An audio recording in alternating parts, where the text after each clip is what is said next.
In this episode, we're giving away Rampart Eternal Cathedral, a terrain project that one of you lucky guys is going to win. Remember, help us out, guys. If you can share this video, make sure and subscribe. We're getting very close to that 100,000 mark, which would be good because then we can start to talk to YouTube and they might have to actually listen to us.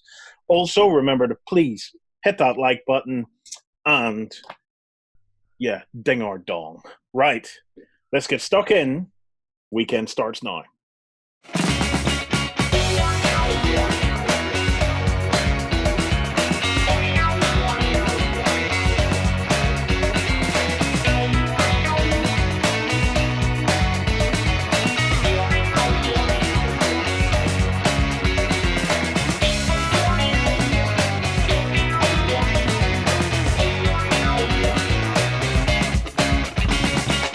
Hi guys, and welcome to the Weekender. So, as well as that giveaway, we also are giving away a free 3D model for all of you guys with 3D printers to print at home. We're keeping what it is a surprise because, yeah, not a lot of us are getting surprises at the moment, so we thought we'd give you a surprise. But stay tuned later in the show because we're also going to point you at a cool spaceship that you can download and print for free as well. Right. One quick update before we get stuck in, guys. We have two posts up now, one for Salute and one for Adepticon, which each lists all of the traders that we're going to be at that show. So if you guys want to have a browse around, you might see something new that you've never seen before, or you may find some old favorites and people that you want to try and order a couple of things off and see if you can throw them your support. It's all part of a lot of us, all the small guys in this industry are, well, I don't know what guarantee there is that a lot of us are going to pop out the other end of this.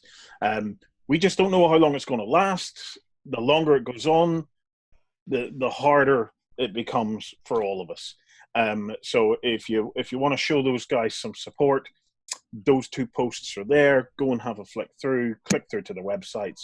And, heck, even if you just drop them a little message just to say, hey, guys, how are you doing? We're thinking of you. I'm sure they would appreciate it. I know I do when I get a wee message like that.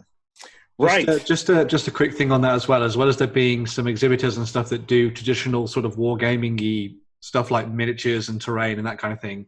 There's also a few companies and stuff on there for both lists. They are slightly a bit more esoteric, so they've got things like accessories and all kinds of things in the mix as well. So it's not just traditional wargaming things in there too, but go and check it out and just have a look through.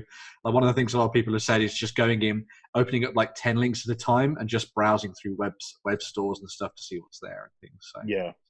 It's a nice little collection of stuff. So yes, there are. Oh, there's loads of them. Like it really is a comprehensive list of everything that's going on in there. So definitely very cool. And a lot of these smaller guys, they actually do work from home. It's a cottage industry, so their production is possibly just like out in their garage. So chances are they might still be able to keep production up and keep stuff rolling out to you. The interesting thing, Justin, is the entire planet is working from home now, buddy.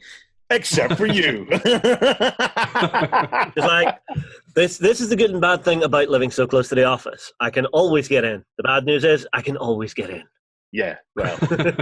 I honestly don't mind because it's been really good having the continued routine of getting up and coming into the office to do stuff. Yeah, I have found that difficult. As I was saying to the guys, I spent a couple of days just in my jammies, and I was thinking like, I never spend time in jammies. Heck, I'm surprised you. I don't wear jammies. I don't wear jammies. I don't know why I've started wearing jammies because I don't wear jammies, but.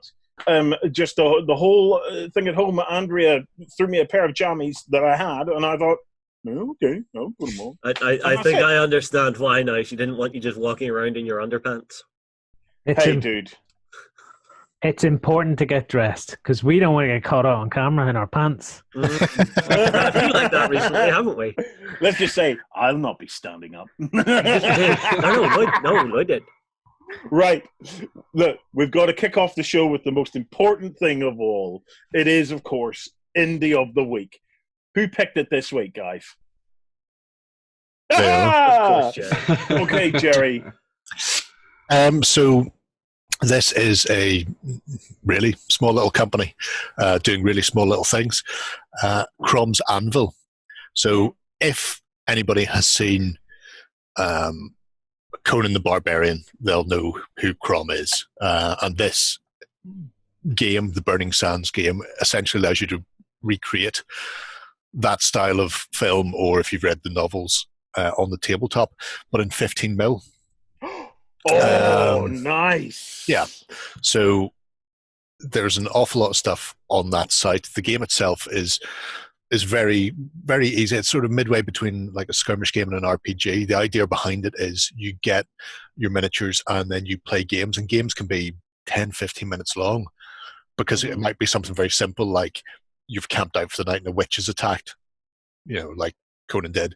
So you don't have a lot of setup, that sort of thing. But what the encouraging thing about Burning Sands is that you develop your own little chapters. So instead of, if you want to play a game for an hour, you go, okay, I can have a big grand scale game, or I can just have a little short chapter of maybe this happens, and then after overcoming the witch, then you wind up being chased out in the desert by a pack of rabid dogs. You don't have your kit on you now, maybe, so you play a little game for that, and you build your stories up.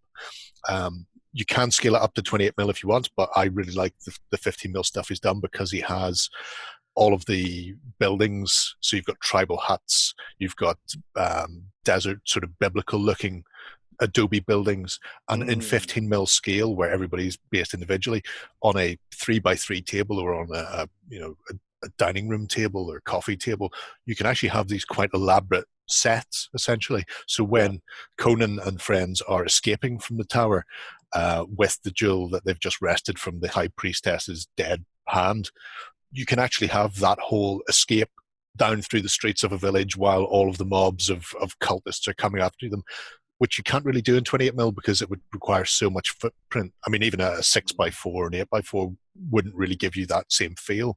So by scaling everything down, you can have very elaborate, long building stories through Burning Sands. And the system itself is delightfully simple. So one of the things he was doing when he started to make the game, he said he liked the idea of having a game that was very story driven, but also one where you can take the rulebook after you've read through it and set it to one side and play maybe a small game where you don't have magic or ranged weapons, and then come back, and then like your next chapter may add a bit more, and then your next chapter adds a bit more. But you should just have to be able to read those little bits beforehand and then set the rulebook down and play without having to worry about it. So your amount of actions is your health. And every turn you get that amount of actions plus a d6, and then you do whatever it is you have to do, and your actions go down. But as you get wounded, your overall actions go down because your health drops as well. So you end up with these moving pools, and when you hit 0 health, then you're dead or knocked out for the game. So it's a massive world in a very small set. I just absolutely adore it. The figures he's done, especially some of the civilians, so you've got things like the slavers and merchants and that, and it has that Hyperborea feel. It kind of looks like it almost should be our world, but at the same time, then you've got things like what's he called now, the Guandana birds, so the giant murder birds and things like that. Yeah. And there's Crom and his anvil itself. So yeah, I think it's an absolutely stunning idea. It's a great little game. It's a fantastic setup, and the models and stuff. New stuff's coming out all the time. Obviously now he's sitting at home. It may be a bit delayed, so he is still firing stuff out. But the way it goes is, if your order is small enough that he can fit it in a small envelope that will go in the post box, when he does his once a week, you're allowed out without being shot. If you go out once a week to exercise, he'll post it. If it's going to be a big box type thing, you may be delayed. But certainly, it's just a stunner. It's a stunner, and it's a stunner in 15mm, which means there's a lot of other little companies out there where you can start to add things in. You can add in historics if you want to do something. If you're big into the Conan novels, which I haven't read, but I had a few friends who read them, and there's Robert E. Howard came up with a massive world to explore. This is just really like a little microcosm. So if you're used to the films, you'll be able to jump in. But if you want to expand much, much larger, then there's a lot of ways you can go.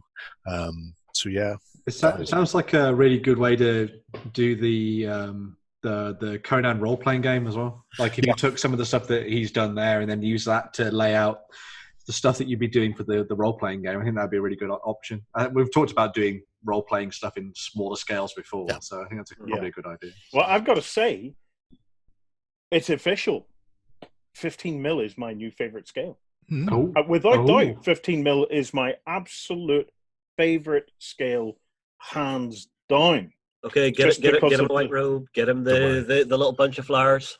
I found Saladin as well. Have you got Saladin? Yay! So I'll paint him up at some point. It just is like over the years we have talked about opportunities where 15mm could actually give you a better, grander gaming experience. Okay, but the key to this is 15mm sculpts have been getting better and better.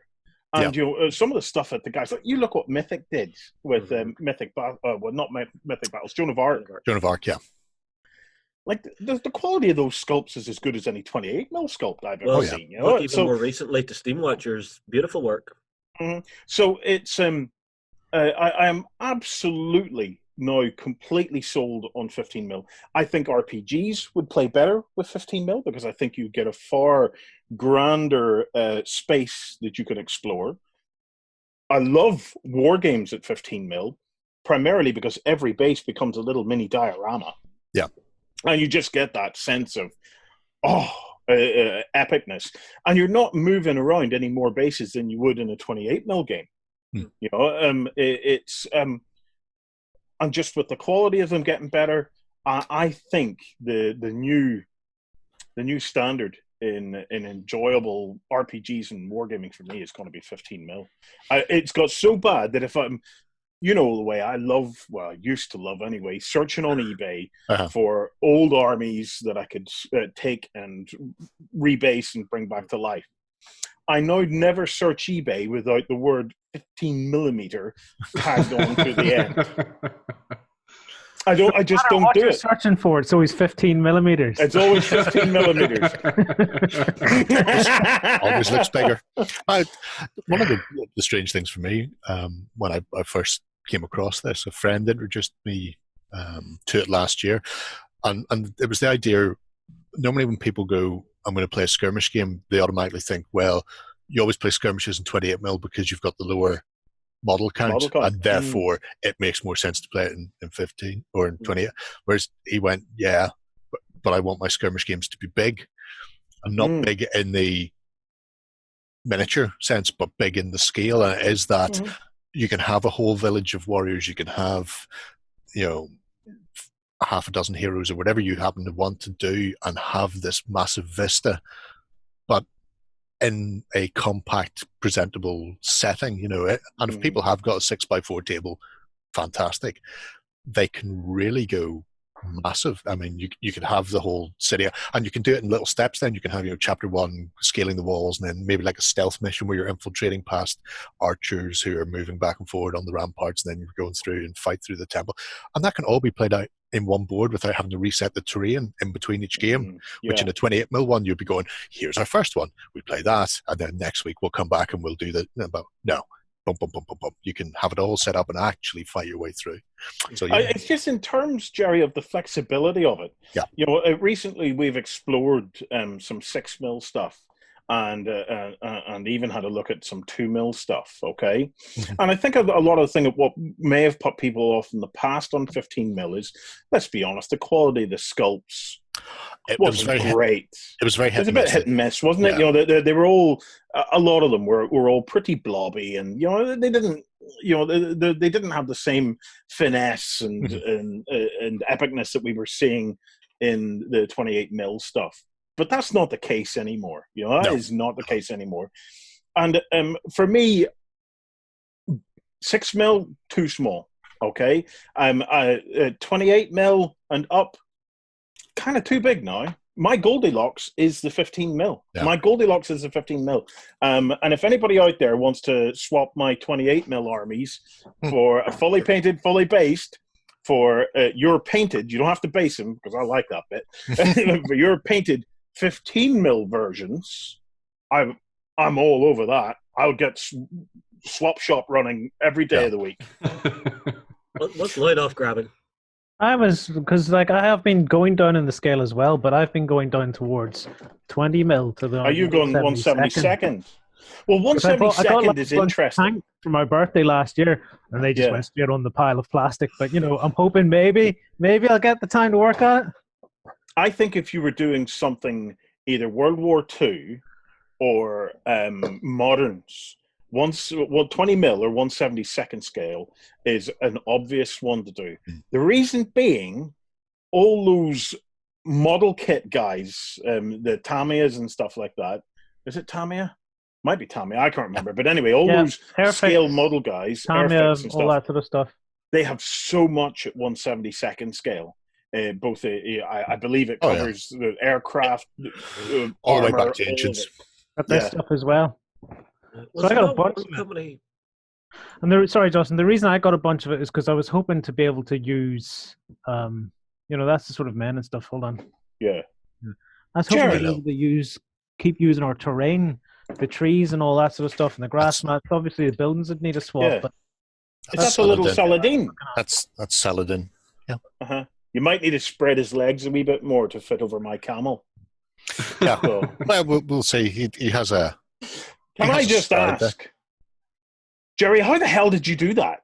How did you switch? Because I've set up multi-cameras, because even though I'm sitting in my little man cave and Justin's got all of the tech there, I've managed to plug in a second camera and work out a flick between them. People have been stripping kit out so they can work from home. What's this? I didn't strip any kit out. What's this? What have you got, Lloyd? Lloyd's got a camera. Oh God, everything's going to break. Oh, come on. Oh, this is where it dies. Let's see. Oh, is it not going to pick it up? Oh. You have to switch it down in the bottom. In that bottom corner. Oh, no, I'm alive. It's upside down. Right, you guys. You going down under? And then you guys are sickening me now because I had no idea they had the capability to do this. Well, it's mostly so I can start doing video tutorials and reviews again. Well, there you go. I'm going to see if I can hunt another one out here in the office, because there are some things I would like to show off. Happy days. Yes, this week's prize. Really. That means that 3 of our team are ready to do 24-hour live streams every day of the week from here on out. Anyway, that is our indie of the week. If you want to go and check out, it's cromsanvil.co.uk. And drop him a note. Tell him we sent you. Yeah, give Michael a bit of support. I think it's time for Ben's news. Coming to you from the center of Northwestern Europe. Covering board games, war games, card games, and all that you love. It's the news. The first little bit of news we're looking at is, I should say, Zotally awesome. I'm just gonna leave that there, please. Zotally awesome. You get it? I like it. So this is a new expansion that was shown off by the guys at Games Workshop for Warhammer Quest Blackstone Fortress. And this is one that includes the new Zote model that has come back from the ether to infect the world of Warhammer 40,000 once again. The actual scenario itself is a little standalone one, so it's not linked to anything that's happened before in Blackstone Fortress, but it allows you to follow around the Archivist, who actually sort of helps you and is on your side as you go to try and solve the puzzle of the mysterious Seath, whatever that means within the world of Blackstone Fortress. A little interesting thing about this one as well is that it's all sort of tied into the Zote lore, and one of the cool things about it is that you're actually trying to help the Archivist at the same time by trying to reactivate and find parts for his Zote spaceship.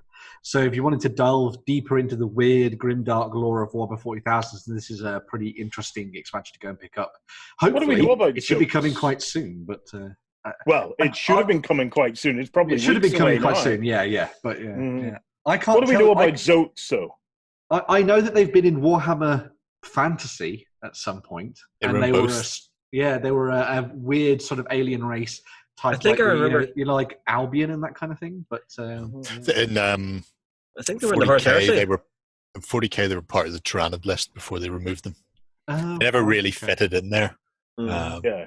Are they a big race? Are they a warlike race of their own? Like, could we have a Zote army?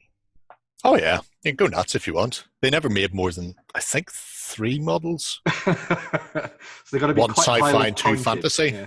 So yeah, And I'm pretty was sure fine, there's probably been some exterminatus there from the Space Marines during the Great Crusade, if I remember Which right. is it's a great looking model. I was like the hexapods because so many times you just see sort of. Go to the other Centaurs. picture. Yeah, the embiggened. I don't know. I mean, I like its top half, but its hooves, it's just so cute looking. Yeah. It with a doesn't small look scary. human skull. If you cover the says- top bit, it's like, ooh, my wee hooves. But who says that you can't kick ass and be cute at the same time? Yeah. It's very true. Very true. Yeah. I can't really argue with that. I'd like to argue. Can't. Maybe I'm just scrambling around to try and find something fresh in 40K that I haven't seen before. So it's I was going to say, Old, it's new again. it's one of the things that I really like about what they've done with like the likes of Necromunda and Blackstone Fortress, and on the other side of things, Warcry and that kind of stuff, is that they're really it's allowing them to delve into sort of areas of the lore that they've not touched in a long time, and bring it back slowly into sort of like a mainstream. Like with Necromunda, they've brought back the squats. There's been a couple of squat characters now in there. Obviously, they're doing stuff in Age of Sigmar for bringing in strange monsters and the Famari and that kind of thing as well. So there's lots of really cool elements that they're bringing into those, which I'm going to still classify as specialist games for you to play around with. And then they can be used within 40K as well. That's actually something to say. This actual set comes with rules to use him in regular games too. So that's a pretty cool, neat little addition. That is as well. cool. So, That is Remember cool. where he lives. Not Right. in realms. Next up, Flames of War British. We have some packs of tanks. Yeah, so a couple of weeks ago, the guys at Battlefront were helping to grow effectively the infantry side of things. So you had a whole bunch of infantry platoons and that kind of stuff. But now they've moved on to repackaging and bringing together a whole bunch of new plastic tank kits. So you've got the Churchill armoured troop that you can see there. I like that you're getting the crocodile in there. Yeah, with the flamethrower, Mm-hmm. Some effectively rolling fortresses if you're going to be stuck into sort of World War II. You've also then got the Sherman armoured troop as well, which gives you a whole bunch of new options too. They look really nice. Yeah. So that's 4 Shermans and a Firefly. Yes, because plastic sprue lets you build variants. So you Yeah. can build them all as Shermans without going for the Firefly upgrade, although if you can have a 17-pounder, always have a 17-pounder. Yeah, I believe the thing they talked about in the sort of background for this particular set was that you can then take that Firefly to give you a little bit more of an oomph to deal with the German armour and stuff, which is pretty cool. We like a bit of extra. And then you've got a Stuart Recce patrol as well. Yeah, Oh, they're so super cute. cute. Yeah. Not Reiki, as I said earlier, but First time I ever seen it, I was like, Reese? Stuart Reese? Is there peanut butter inside? Yeah, and then finally you've got the Cromwell armoured troop as well in the mix too, which gives you also has a Sherman Firefly in there. I like the Cromwells. That's cool because I have the rest. They're all part of the British starter pack thing that I have. Way up there somewhere. I was going to ask if you ever got any further than building one crocodile. I weighted a load of them down, so I've got stuff shoved into them to weight them all down. I've got. What did you stick in them, Lloyd? Das. Das clay. I weighted all my models down with Das clay. Nice. For beef. I remember talking about them on the weekend or the XLBS. Follow my clever plasticine route. That's what you were doing. That's it. If anyone's interested in the history of some of these vehicles, the Bovington Tank Museum does some great web series with David Fletcher, actually talking about the construction and the history of some of the vehicles. I shall drop a link to that in the show notes. Well, if we want some quarantine viewing, it's a definite check out. Well, if you want quarantine viewing, Chris and John filmed quite a lot of stuff. I think the book chat was an hour long. And they did do vehicle chats for these as well, so I don't know when that's coming. But yes, and if anybody wants some real genuine quarantine viewing, oh crap! you can hit me up in the Discord, all right? And if you're one of those folks who haven't joined the Discord yet, there will be a link to join in the show notes below. Yes. Now's a good time to remind people that we've the Cultic Games members, all our cultists, got together and said, let's open the Discord to all of the OnTableTop community. So it is open to everyone now to come in. It's like a safe haven. It's a harbor of not solitude. It's a hobby haven. It's like a harbor. It's great. So come on in, join us in the Discord, and it's great. It is great. I'm there every morning. Good morning, everybody! Yay! You can use it to get your mind infected as well as your body. Yes. Well, there is some weird posting happening in there, so brace yourselves. It's good. I love it. Right. Next up, Bitrix. Have some Imperial Guard Lancers, Ben. Yeah, so Vitrix have been working quite a lot on a fairly large amount of sort of medieval and ancient stuff at the moment, but they're now they've released this set of 12 plastic Napoleonic Lancers of the Guard. But if you don't want to use them as part of Napoleon's force, then they've also said this kit will allow you to build, and I quote, Prussians, Polish line Lancers, the Lancers de Berg, and also Russian Lancers as well. So all you got to do is mess around with the different kind of uniform colors and that kind of thing, and also the weapons and accessories that they might have, and you'll have a very, very dynamic looking unit.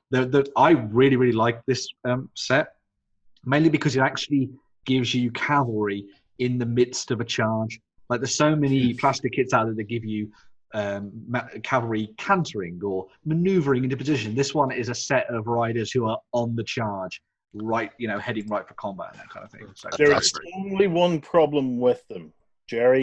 That they're Polish. Other than that they're Polish, there's only one problem with them. Well, they have my bugbear, which is, you see the reins. You're going to mention the reins, nobody else cares about that. It always annoys me. Always annoys me. What's your problem with the reins? Basically, it's a flat piece of plastic that goes straight the way through.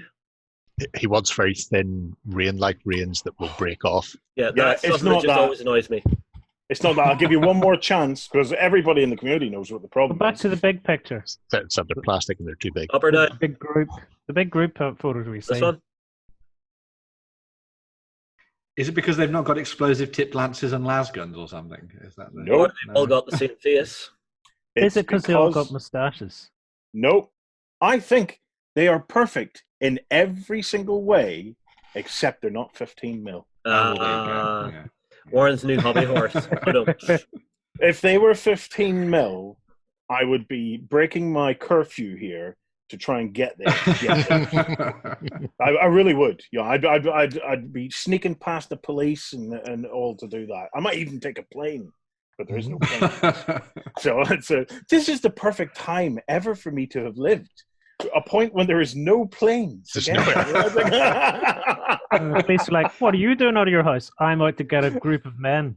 It's like it's brilliant, because like all the airlines are crying out for a bailout, and they are lucky I'm not in government because I'd be giving strip clubs bailouts before I'd be giving airline bailouts.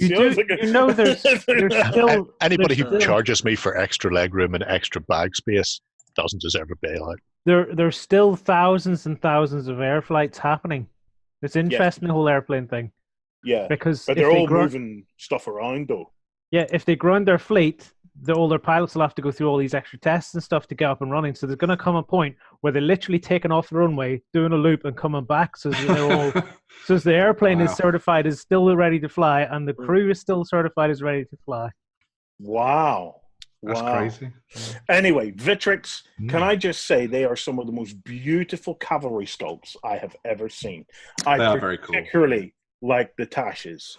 But do me a favor and go and spend $500,000 or whatever retooling now to make them. I'm in my element. Or, Warren, there's an easy fix for this. Just let them send you the STL files and you can resin bath print them at whatever scale you want them. Oh, you've two hopes of that, man. Or with the social distancing, they'll look 15mm because you'll have to stand 2 meters away from them. Yeah, but I still have to paint them. Right. Next up, this is an interesting one. This is something we're going to be diving deeper into and exploring more. And this is coming in April, all been well, from Plastic Soldier Company, and it's Mortem et Gloriam. Now, Jerry, Yes. can you fill us in a bit on this? I'll try my best. So Meg, as people in the community call it, Meg, because it's much easier to say. Meg is an ancients through to sort of pike and shot system, mostly played in either 28 or 50mm, but it's base size settings. So you've got like a 40mm base per stand, and then multiple stands make a unit. So it doesn't really matter the figures that go on there as long as your stands are consistently based to your opponent. So if you want to play in 10mm, 15mm, 2mm, 54mm, you can do it. The way it works is it came out a few years ago. Simon Hall wrote it and published it himself, and it takes the usual sort of DBM art de la guerre sort of style of game, which I know you're not a huge fan of, and Lloyd isn't as well, because you've got things like you don't reform and things like that. He added a few steps to the game. So whereas normally you would have these lines come close, and then crush, and if somebody came into your flank, you would have to turn the whole thing. Meg, individual stands can reform within your unit. So if somebody hits you, and then you can try and countercharge, and then if somebody hits you in the flank, you can turn the stand, so you actually reform to protect your flanks. But all of this is done with a specific card and dice mechanic, so that they're custom cards and custom dice in a range of colors. So when you actually come to play your turn, you'll get so many cards drawn per commander, and then different values of card will allow you to do more things. So you might have quite a lot of cards early on, which allows you to move your army into position. But then if you start losing commanders and losing things, then it reduces the amount. Or if you get a bad hand, then you've got to rethink tactically what you can do. It's like, oh, well, I really want to ruffle stomp with everything, but I need to just be able to harbor my resources. What are the most effective things? And because your opponent can countercharge with his cards and stuff like that, you have to work out what the best order to do things is, because if you go too soon on a unit, then you might find yourself flanked by one of his units. So you've got to get things very tactically set up before you start just throwing stuff down. It's not just push forward and chuck dice. So Plastic Soldier Company this year announced that they were taking over publishing Meg from Simon, and then immediately went out and went, right, we're going to do a 50mm game. How can we do a 50mm game? We need 50mm soldiers. And they started looking for some of the best 50mm soldiers out there. So they got the Lurkio range, which Meg started with, but they've also added to that other ranges, and I don't know how many they've announced. I think they've announced most of them. So there are ranges being produced in metal from companies that they've gone in and would like to do that for Meg. So they've got the rights to produce things like Corvus Belli before they decided to go all infinity. Did one of the most stunning ranges of 50mm. Yeah. They're going to be coming on board, or they've already come on board, and they're going to be cast in not metal, but this Ultracast or SEOcast, depending on where you read it on the PSC's website. So they've got ranges coming. And not just the usual, we're going to start with one range. We're going to start with all of the ranges as quickly as we can get them up and running. I think they're going to launch with, I want to say, 6 different armies. So you're going to have your Romans and we've seen some previews for Goths, Huns, and I believe they said Roman previews are coming soon as well. Yeah, so that's pretty cool. And I'm pretty sure there's some Persian-y, Parthians and Seleucid type of Middle Eastern stuff coming, but they've got 3 companies worth of ranges to play with, and the test models that I've seen popping up on various Facebook feeds from them in the plasticky Soeo Ultra Castio looks like it's exceptional quality. So looking forward to seeing some of it in the flesh. I'm waiting for my copy of Meg arriving because I ordered it last week, and it's like, new lockdown. Is this the compendium that you've ordered? No, what is it? I've ordered the old rule book and card and dice set. So there will be a revised print. So essentially, because this has been going for 2 years, every year he'll cope.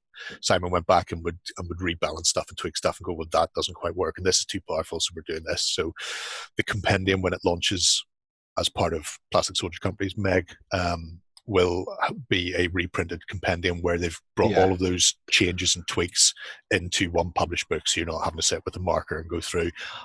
I will go through mine with a marker. You can still buy from his web store. It's a discounted version of the last set of rules with a bunch of additional stuff. So if you want to learn how to play ahead of the April release of the new compendium, then you can do that. So essentially, cool.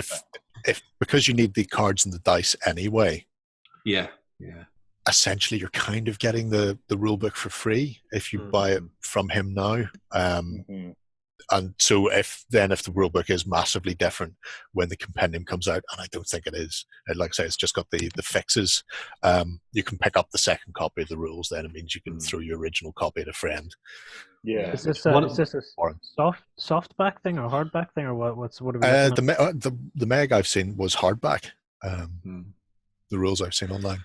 So nice. One of the other things they've talked about recently, and it's quite appropriate for the kind of world we're living in right now, is that they put together some solo rules as well, using what exists on the market. So as part of that post, which we'll have in the show notes, there's a little run through of how you run a game using solo stuff, using the cards from the game as well. So you can go and check that out if you're already a Mortem et Gloriam player. And that goes for every single game company out there. It goes without saying that the entire community says this is the best opportunity you've ever had to have us all playing with ourselves ever. So yes, get stuck in. Oh, dear. Yeah. Right, Phalanx have announced that the pre-orders for Successors is up.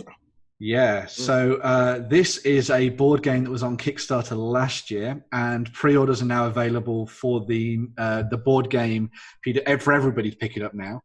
This is quite a classic by Richard H. Berg and Mark Simonich, and it's gone through a couple of different iterations, but this new one from Phalanx sort of takes a lot of the stuff from those original games, takes that on board and sort of plays around with it lovingly, and then has made this a much more deluxe and primed and well-polished version of the game. The premise of Successors goes back to Alexander the Great, who obviously had his mighty empire, but when he died, his generals and those in political power split it up and took parts for themselves. And so you are going to be playing as those political figures and those generals within Alexander's court, trying to take control of everything that Alexander had built, whilst not going too far. Because if you start to rise above everybody else, you'll get seen as a usurper. And then, you'll get negative victory points and things like that. So it's all about balancing things and stuff like that. They've also thrown in a whole bunch of additional mechanics to do with backstabbing and skullduggery and betrayal. So if you like that kind of thing, as well as a lot of traditional Euro game style mechanics, this is one that you definitely want to go and check out for yourself. As I say, the Kickstarter funded, went exceptionally well. They've done some really nice things for this new version of the game, where they've done some models for it as well. So instead of just having traditional counters, they've got some really nice sculpts of some of the different models and stuff too for the game. And if you like the idea of trying to vie over the control of Alexander the Great's empire, then this seems like a pretty good board game to dive in and check out yourself. So, I'd back to Ptolemy. Yeah, well, there you go. Yeah. Yeah. Bushido, Ben. Yeah, so they have some new releases, or so the guys at Bushido, GCT Studios, who are ahead of Bushido, I think it was last year, they came out with a new edition of the game called Rising Sun, and this meant they went back and looked at a whole bunch of the different factions and brought them back to the table in a new revamped look. And some of the new stuff they've been releasing this week that they couldn't do at Adepticon is, as you can see here, the Wolf Clan. So if you like the idea of proper badass-looking Ronin with their amazing weapons and bows and that kind of thing, and you just like wolves, who doesn't like wolves, then you can check out this new box set which comes out for the game this weekend. They've also got a new sort of little guess you'd say, little vignette set, which I think is really cool. And this is Tanaka Kazuha and the heir, because one of the big things about the Wolf Clan is that they're trying to reforge the dynasty that they lost as part of the game's background.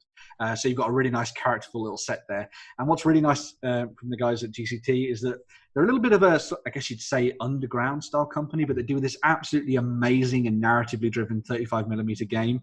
So if you like the look of this stuff, I would guarantee that if you dived into their web store, you would definitely find something that you enjoy. The last set that they've also got coming up this weekend throughout this sort of Adepticon period is the Utah box set. So if you like the idea of controlling the undead, and bringing them to the fore, then you've got some very, very cool looking miniatures there too. So you've got the character in the middle there playing her instrument alongside two of her witchy allies, with some of the dead being risen from the battlefield to fight alongside them. So some very, very nice looking stuff there that kind of builds on the Yuri cult. Yeah, they are really, really nice. Absolutely incredible. Yeah, it's I can hardly believe how good these are. Yeah, and the wolf pack before that, it is just jaw-droppingly good. They really are. You were going to say something there, Lloyd? Sorry. I was digging the spectral smoke that was coming out through the skeletons and stuff. That was really cool. Nice. Yeah. They very much are one of these subgenre underground hits. The people who played Bushido love it to bits, and you can see why. Yeah. They just don't seem to have as much traction as some other companies have got with theirs. That's incredible stuff.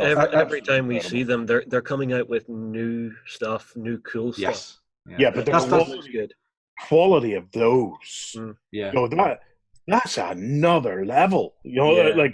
I always loved the Bushido stuff. Was always really, really good. But this is another level altogether. It's incredible.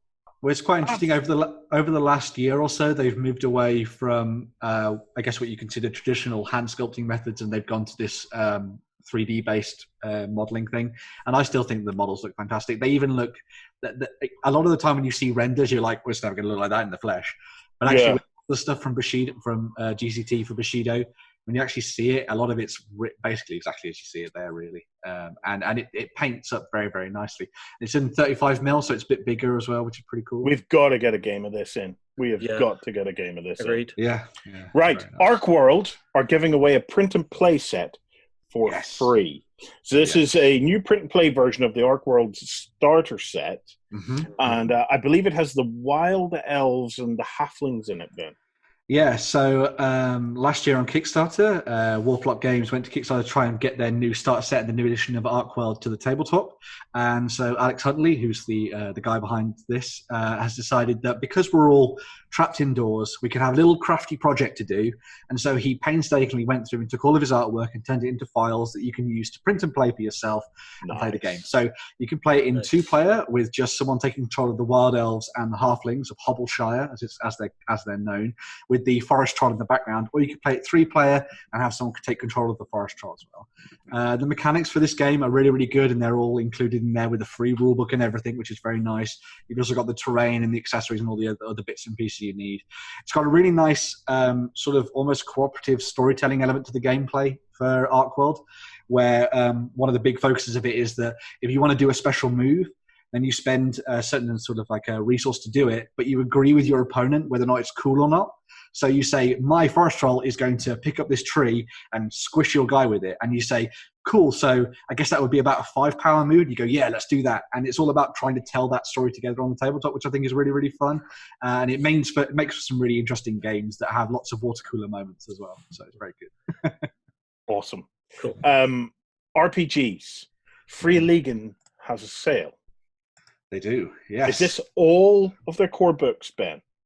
So I believe Jerry might have a little bit more details on this one, but I think it's all of their core books. So Aliens, Tales from the Loop, Forbidden Lands, all those kind of games, all of their core books are available for half price for a limited period of time through Drive-Thru RPG. Very, very cool. They haven't said yet how limited that limited period is. So any supplemental material is at its regular full price, but to get people in and playing all of the core books, so they have 6 current rule sets, they've all gone to half price. And that includes Alien, which only came out Yeah, which is very new. 4 months ago, 3 months ago. You know, it launched just before Christmas, massive flagship for them. And they went, yeah, no, everything, you're stuck indoors. We're all stuck indoors. They're still working away on bits and pieces for several games and expansions. I was like, well, we'll give you this. And if you haven't played any of the games before and maybe you're going, well, even half price is a bit much, they all have quick starts, which are free. Through the drive-through RPG as well, one of which I think for Forbidden Lands is 150-page quick start. So it's not exactly a 2 pages of here's how you role play, go ahead. So I think it's a great opportunity for people if they're into role playing, they can go ahead and do it. If they haven't tried it before, it's a good time to grab something because an awful lot of places are popping up. Discord's being used more and more, and Discord has opened up the amount of people who can be in a channel, and screen sharing has been enabled on Discord servers and stuff. So you don't need to get your friends in a room to RPG. You can do it virtually now. And if you have a family who are into storytelling and gaming, then it's a good way to try out some things because you've got very sandboxy stuff like Forbidden. So Forbidden Worlds is totally you go nuts, you work it all out yourself, you design your world. If you're not that big into it, maybe if you haven't role played before, Symborum is a more classical fantasy game where you have a world that's set and you've got the races are set. So depending on where your level is at, there's options there within it. They also do retro modern with Tales from the Loop, which is set in the 80s. You've got Mutant Year Zero, which is post-apocalyptic. So there's a birth set on Earth, which gives you a bit more of a grounding. Or you can go Alien if you've seen the film, or if you want to go full sci-fi, Coriolis, which puts you and your crew on a ship of your own design and off into that sector of worlds where you're trying to carve out your own little empire. So everything from super sci-fi down to classic fantasy is available there, and I wholeheartedly recommend it. I have multiple of their books up there, and each one is they're a joy. The detail that goes into them is stunning. So even just getting the PDFs and just going through and looking at the artwork and the world building is beautiful. I was going to say, if you're struggling to get people, like maybe they're on the fence about it, Tales from the Loop is coming to Amazon as a TV series soon. So if they watch that and go, this is a cool world, and then you go, well, I've got the tabletop game, you can play that then online. Yeah, which is better. A video game. It's also worth. What? Sorry, Justin. I think it's Generation Zero is something quite similar. Possibly. I can't remember. It's also worth. It's also worth mentioning. I'm going to mention it quickly. That on Sunday in XLBS, myself and Jerry have been forced to explore digital ways for us all to game together. So we'll please, if you haven't already, join the Cult of Games. It's the only way we're going to stay alive in all of this. So if you can find it in your hearts to keep this project running, please come and join the Cult of Games, and then join us on a Sunday morning as we XLBS the shit out of life. And we'll be talking about digital gaming. Now, forget food on the table. Without all you guys, we can't put plastic on ourselves. Or games in my Steam library. At the moment, the way things are going, it's affording the rent and the power. It's like, right. This last news story. Remember I said at the start about surprises, and we don't get very many surprises. As soon as I saw Ben's headline for this news story, I knew I wasn't going to click on it. I'm going to keep this one as a surprise. The headline. No, don't click on it yet, Justin. Don't click on it yet. All you're saying. All right, okay.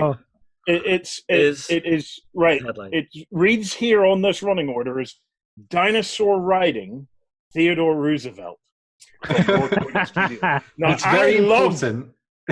Now, I have some great friends over at War Cradle Studio, and maybe those guys were sitting in the studio thinking, poor old Warren, let's do something nice for him. And a dinosaur riding Theodore Roosevelt? Man, this could be the best mini I've ever seen. Right. Let me see it, Justin. All right. Okay, so grammar is important in this case. That's not what I was expecting. Oh, well. Because it could be a dinosaur riding Theodore Roosevelt, or dinosaur riding Theodore Roosevelt, however you want to say it. But yes, so this Either way, it's not what I was expecting, Ben. Is it back in front?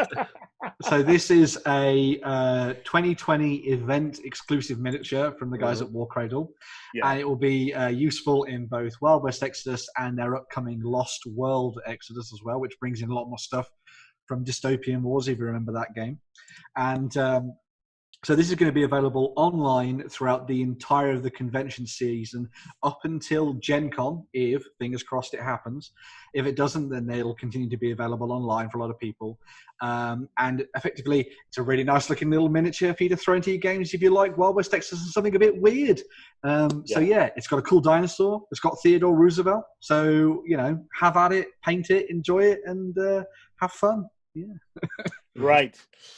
Okay, that is your news. Guys, let's prepare ourselves, because next up, we're going to be checking out the Spring Clean Challenge. Okay, guys, Spring Clean Challenge 2020. To keep us all occupied, the Spring Clean Challenge is about picking up an old project, either incomplete or something that you would like to breathe a new sense of life into, and bringing it over to the OnTableTop project system and just documenting what you're doing. And we're going to be giving away 50 quid vouchers. Now, it's going to run from now until June 20th to basically the whole of spring. We have some ones for us to look at, Ben, yeah?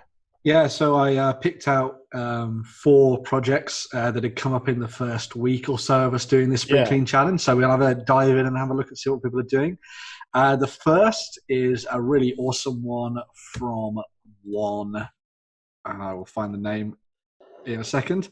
Henry Leet. I'm going to say that's the name. Yeah, I've seen that. And this is a really awesome project which looks at building up and renovating a Sally Forth tramp steamer that was sort of worked on last year in February, I believe, but now he's going back in and he's starting to paint up all the different sections of it and bring it to life. Because one of the cool things about this is that he's looked at it to try and bring together a little bit of a, I guess you'd say, like a Tintin style project for this. And as far as it's looking so far, things are coming together very, very nicely. And we're only just about a week into the project, which is pretty cool. So, you know what's very annoying about that? What? What's that? He's using garden wire that he's cut down to make the railings. And I've just realised that would have been an easier way of doing the railings on my bloody U-boat than soldering it by hand. Just looking at that going, oh yeah. Not only could I have done that, I have that wire over there. I wouldn't have even had to go and buy any. So yeah. It's very cool. Really nice, isn't it? Oh, yeah. It's a nice looking boat. Yeah, well, I think one of the cool things about this is that it's gone from that kind of incomplete stage to immediately you can see a difference in what's happening with the project. You know, getting the base of the ship done and all kinds of things like that, and all the interior starting to come together as well. So go up a bit, Justin. Yeah, go up a bit. That's like Eddie Rockets there, so it is. So where do you want me to stop? There. Click on that. Okay. Now that is superb. That the entire boat is open on one side. Yeah. What an amazing gaming piece. Yeah.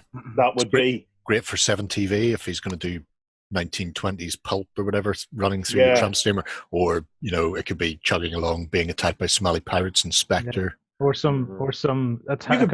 You could do some World War II on that, couldn't you? Some like bolt action and the likes. Yeah. Yeah, but you could also do like War of the Worlds and stuff. That'd be cool. Yeah.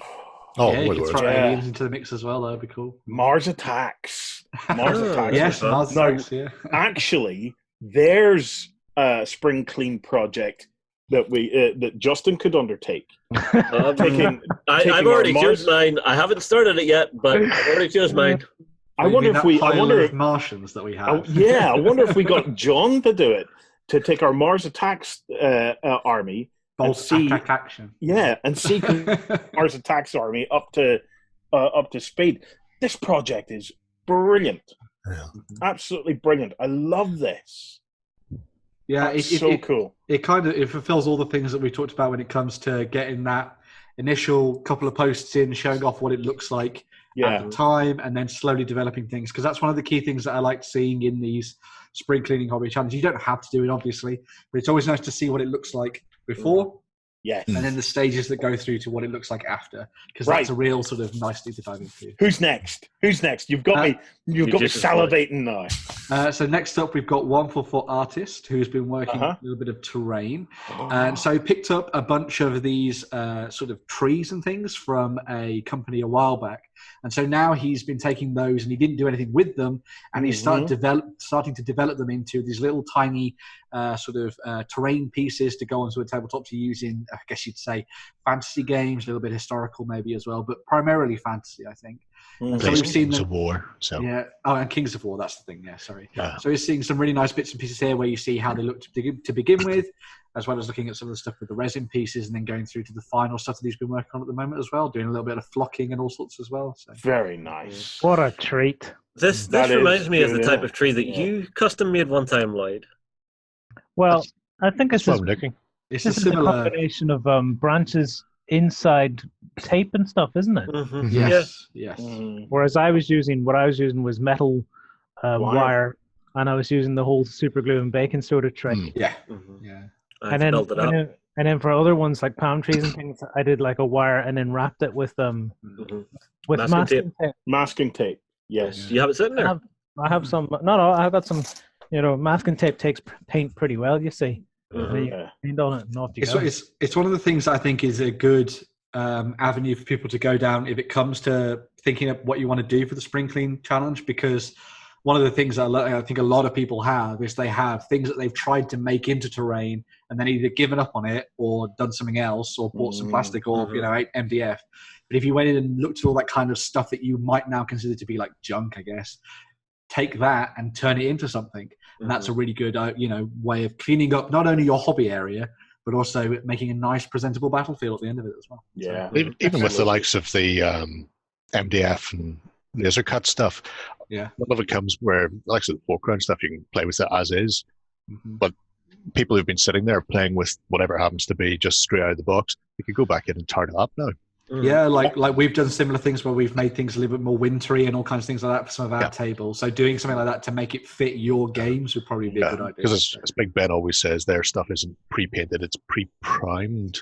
So it's only ever a base layer that you can do more on. And for a lot of people, they go, well, once it's built, it's on the table, it's grand. But there is so much more you can do with it. Yeah. Well, okay, who's next? The upgrade kits they've done with for it as well. Yes, exactly. Who's next? I could sit here all day watching these. So next up we've got Panzer who, again, in a Kings of War flavour, went out and picked up a bunch of Perry's War of the Roses, that's the way around you say it, figures. And now he's turning those into a Kingdom of Men army for use in Kings of War. And so you can see a little bit of how it's all come together now, starting to work with, setting out the regiments and how they're all going to be set up, working on the basing structure and all that kind of thing as well, looking at some of the characters and that kind of thing.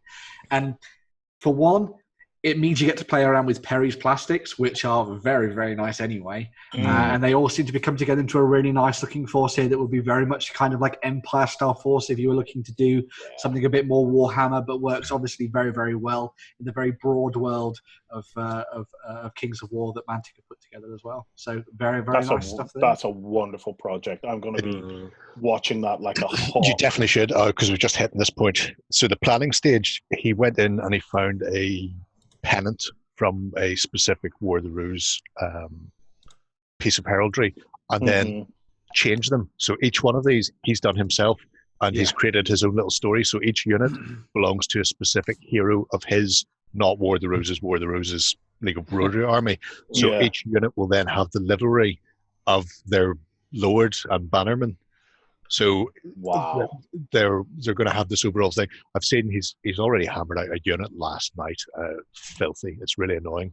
But yeah, I definitely want to watch because there's some great stuff coming. Definitely. Special skills. Yeah, I've seen these. And this is something that I don't see normally when I'm looking at these, and I was particularly impressed by. If you look at the writing on the left-hand side of the banner, it's reversed because it wouldn't be printed on both sides. It would be stitched through. It would be stitched, The writing's reversed. Lovely attention to detail. Yeah. Very cool. I hate Okay. it so much. Before my heart breaks, have we another one? We've got one more from the community and then one more from me. But first up, we've got one from Hegemon Gary, who has put together a project which is looking at bringing together a World War III force, so a sort of Team Yankee style force. Nice. Yeah, so there's a whole bunch of different things in the mix here. So as well, he actually attended the Team Yankee boot camp.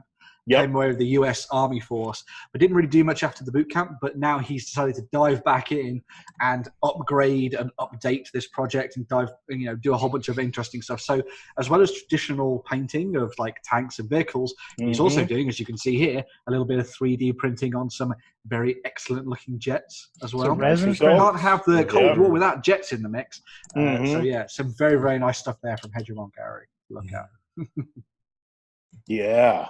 Those are great. I wonder where he got the files from. It's in Discord. You could ask him. Okay. Happy days. Happy days. Just come to Discord. Come to Discord, just. Yeah. Well, one of the cool. I was going to say quickly. One thing about that project as well is that he's done a lot of sort of tutorial stuff further down the page. So as well as showing off how a lot of the final product looks, he's also been showing off how to mask, to do camo patterns, using putty and things like that as well. So if you want to dive in and maybe give a couple of tutorial thumbs up and that kind of thing as well, there's some pretty interesting stuff in there for that too. Absolutely. Fantastic. Lovely work. Right, Ben, go on. Is this going to be Burrows and Badgers, is it? No. So Burrows and Badgers is what I'm using for my sort of updated painting journal on the main site, but in the project system I decided to go back and fulfill my promise that I made last week. So I've gone back to pick up the Doom board game from 2016, and I've been doing quick, easy board game style painting projects for these. So as you can see here, I've started work on the Mancubus, which is one of the big boys from the new game, and you might remember from the old classic retro game as well. Hang on a second, is that monster got a female body part there, or am I... What is going on down there? It's a bit of tech. I like to think of it as like a little jockstrap or something. It's a little belly button cover, I think. But so the main sort of focus of what I'm doing with these models, and I talked about it a little bit last week, is that it's all based on the idea of either contrast paints or washes layered on in order to give a quick and easy like coating to a model, to then go over it maybe sometimes with dry brushing and that kind of thing as well, just to finish it off. But you can see I've done the Mancubus, I've got the Pinky. That's a model from a different company that I was like, you know what, I'm doing some Doom stuff, I'll throw that in as well. Nice. It was done using similar methods. So all of the armor was done using green washes that were then layered up, and then a lot of the sort of intricate bits were done with normal paints. Same for the imp that you can see there diving towards the model too. So that model, just as a shout out, is from Cluckfer Miniatures. So if you want to get that, you can go and have a look at it. But this is making me want to go and watch the movie again. The movie, I watched the movie over the weekend, and my God, it's bad. But yeah, I enjoy it. But yeah, that's one of the Revenants. So that's an example. And this is an interesting thing that I found from working with contrast paints. Some of them go down a lot better than others. So that was done with the Blood Angels Red. And that's given a much more vibrant look to the red, which I then sort of darkened down with Nuln oil over the top of everything, just to make it all sort of blend together with the metallics that I'd done. But some of the others, like the pink, take maybe 2 layers sometimes to get it looking just right, and also then maybe a little bit of dry brushing here and there as well. But you're doing it wrong, man. Get the pot. Get the mini. Oh, just dip it in. Yeah, in the pot. You mean like Bo from the Army Painter? Yeah, basically. Now this was something that I was very interested in, because I had to paint these Marines, and they were done using the Apothecary White contrast paint from Games Workshop. So I was like, how on earth does that work? But it effectively gives it a little bit of like a grey-blue tinge to the model. So it builds up from the base, the base that you put onto the miniatures with the sprays. I can't remember what it's called now. I think it's Wraithbone, I think it is. Yeah, I think you Wraithboned that, and I think it would have worked maybe better had you grey seared that one. Maybe, I would argue about this, Warren, because my tanks that I did for the Imperial Guard were done in Wraithbone, and so were the infantry, and it worked pretty well on them. Yeah, but if you're looking for white, Wraithbone is quite warm. The grey sear will give you closer to an actual white. I'm just going to also point out I did then cover these in Nuln oil as well, so that's probably why it's a little bit darker. I noticed the Nuln oil, Yeah, but I also then did little bit tiny markings on there with normal paint, just so they match the board game quality, well, the board game components like the cards and stuff. But it was actually quite refreshing to be able to sit down and you to be like, you know what, I've nearly got through everything now. And so, but as my friend pointed out, and I think I said last week, I'm going to paint all this up, and then we're never going to play it again, probably. But, Good man yourself. It's the way to go. Right. So come and join us on the Spring Clean Challenge. Look, if you've got projects lying at home, lift one out that you haven't looked at in a long time. Now's the time to finish it. You'll feel great. Or if you have a project that you're looking at it and you're going, I think I could take that a step up. Yeah. As was raised actually in the comments of last week's Weekender, if you've got a Spring Cleaning Challenge that you didn't really finish last year, there's no reason why you can't take that and update that and throw some more stuff into the mix. So if you had a project that was waiting and then waited some more, you can go back in and try and finish it off yourself this year. Absolutely, guys. And if coronavirus doesn't bankrupt us, we'll keep doing this every year. So, right. Next up, we've got the 3D printing is the shit.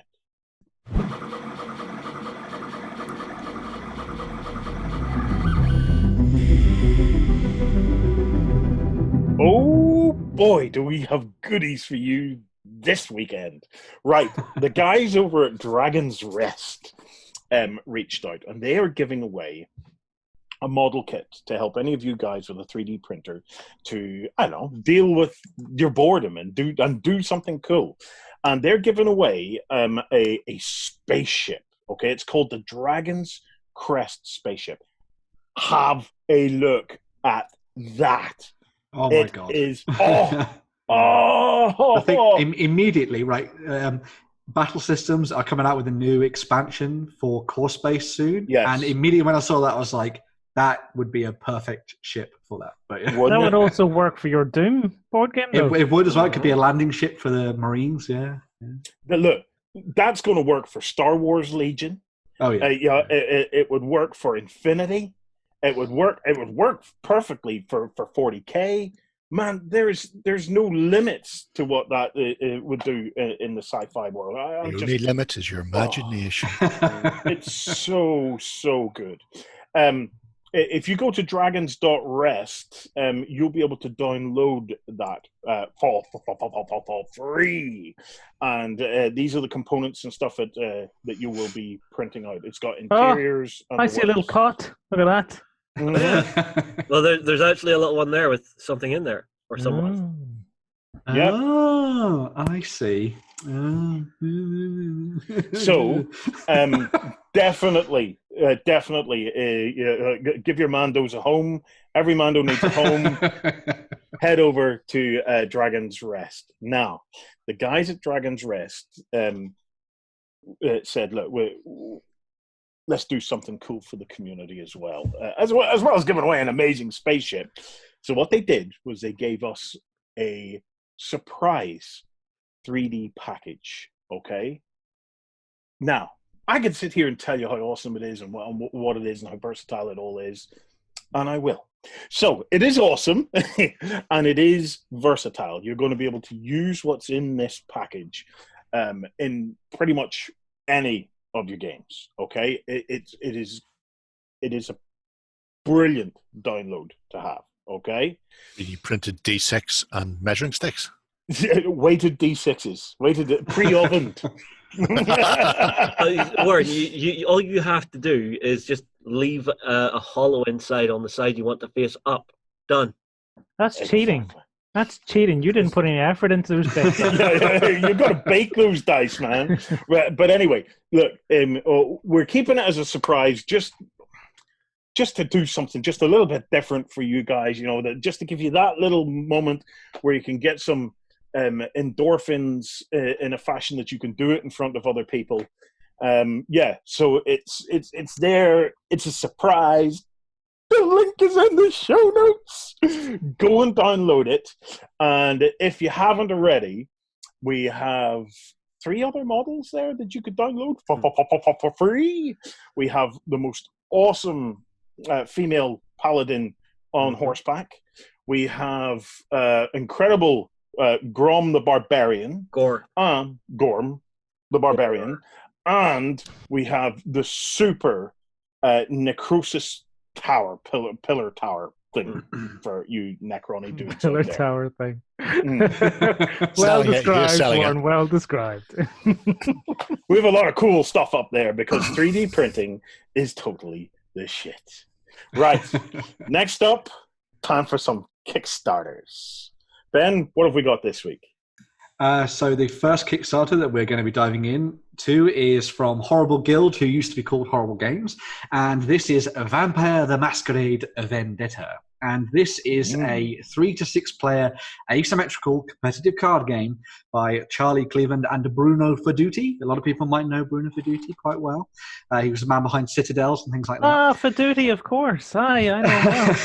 Feduti. So this is is a game of bluffing, strategy, and deduction set within the world of Vampire the Masquerade and World of Darkness, where you take on the role of one of the major vampire clans, so Bruja, Gangrel, Malkavian, Nosferatu, Toreador, Tremere, or the Ventru. Each have their own asymmetrical set of cards that they'll be able to play during the game. And the whole process of what you're trying to do is that on each turn, you'll be playing cards into different areas of the game space in order to try and take control of them. And you can do this either by showing off your force and your might, sort of martial elements, or you can sort of, subtly work in the background and use some of those statistics to try and lead the way. You can also throw blood into the mix. It is the world of vampire, after all, to try and tip things in your favor. So what you'll do on a turn is that you'll have little sections of the board where you'll play your cards into, and you either play them face up, in which case everybody knows the kind of strength that you're going to be putting into these areas, or you can play them face down, in which case they're turned over at the end as a little bit of a surprise to try and win you the sort of areas and control them on the tabletop. The whole sort of aim of the game is to build up enough blood and enough power and enough victory points to be able to say that you can then become the lords of Chicago and take over everything on the tabletop. It sounds really, really, very cool. The game plays very quickly as well. I think it's not that long, probably about 30 minutes, 45 minutes to play a game, which is pretty cool. The fact that you're going to have all these different clans with their own asymmetrical powers is also a really good reason to dive in and play this multiple times.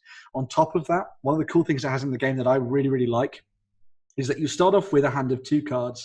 There might be 1 or 2 cards, and then throughout the game, you'll add a new card to your hand to enable you to do more powers and stuff on the tabletop. But the deck is big enough that you will never see all of the cards in your deck.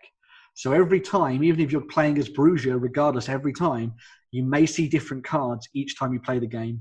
And even then, you'll see them in different orders. So it means that you can never just have a winning strategy and just run with that.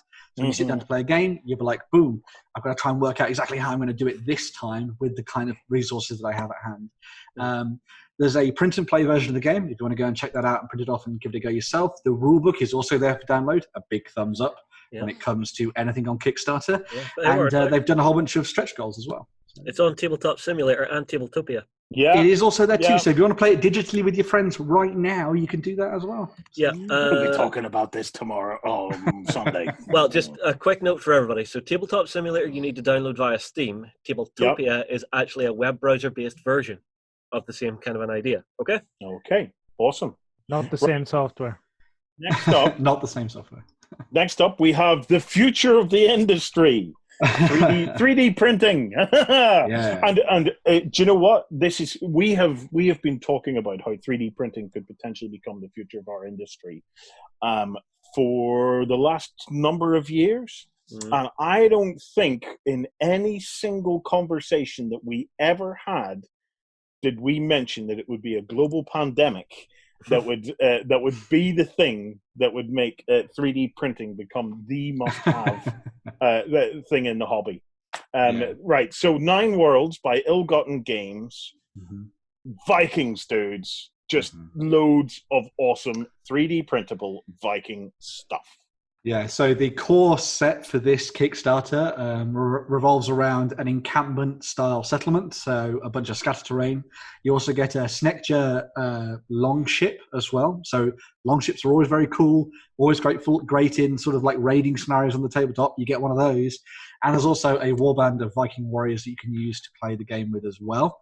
On top of that, Additional miniatures they've unlocked as part of the Kickstarter include Fire Jotnar, or Giants, if you want to throw them into the mix. There's also a modular longhouse and some forest troll as well. So there's some historically stuff, there's some fantasy stuff, and there's loads of other stuff mixed together. So a really nice little package of stuff there that you could throw together if you want to get some 3D printing done over this isolation period and build up something to then take back to your friends after it's all done to play some Saga with. So yeah. Very cool. Let's go see the troll. The troll is one of my favorites. Yeah. Look at that. That's awesome. Yeah. It is so cool. I'd like to point out that everything in there is very Viking-y, it's very Viking-y, and then there's a big chunk of the Giant's Causeway. I did see the Giant's Causeway. That's not theirs, you know. That's ours. Hang on, that's them when they're on vacation. But the Vikings, I don't believe the Vikings ever made it this far up north. They had more sense. They got as far as Dublin and maybe a little bit up as far as Drogheda, and then they thought, the further north we go, the shittier the weather's getting. Let's just stick down around here. And besides, Arthur Guinness was down there, Justin. So why would they need to go anywhere else? So they did steal an awful lot of women from the west coast for Iceland. That's it. And they did sail up the River Bann, because just around the corner from me, there's like an old fort. Round fort, yeah. Look out over the Bann to see when they were coming. Oh, so the Vikings did make it this far? Pretty sure. Well, they're coming from the north of us. If there was a river, and they could get down it, in like Flynn, so to speak. That's very nice. That's where you've got that. That's where you've got the buildings as well. Right, Round Tower in Antrim, where Jerry is right now, to hide all their loot. Was there a monastery where the door into it was on like a first floor? That's it. Guys, can I thank all of you again for a wonderful opportunity to spend some hobby time together. Awesome Friday night. Loving it. And a massive thank you to all of you guys in the community who continue to support us. Look, I'm in two minds whether to ask for support these days or not. Because in a situation like this, practically everyone is feeling it. So to ask for support, I have a tinge of why would we deserve it more than anyone else? And I genuinely don't have an answer to that. Because that's not for me to decide. It really is for any of you guys to decide. So if you have the means to support someone, great, because there's a lot of folk out there that need help and support right now. And if that is us that you choose to try and help, all I can do is thank you from the bottom of our hearts, and to thank you on behalf of the entire community that has built up around this over the years. And if not, I can completely understand that as well. Look, stay safe. And we will be back next week. And if you fancy a little bit more crack and to spend some more time with us, come across to OnTableTop on Sunday. And on Sunday morning, we'll be there for the XLBS, where I will finally be getting to kick off my Spring Clean Challenge. Guys, thanks.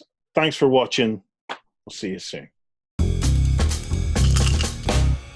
Go ahead and check out our other content on screen now. And while you're at it, why not hit subscribe and remember to ding our dong. Go on, you know you want to click it. Go on.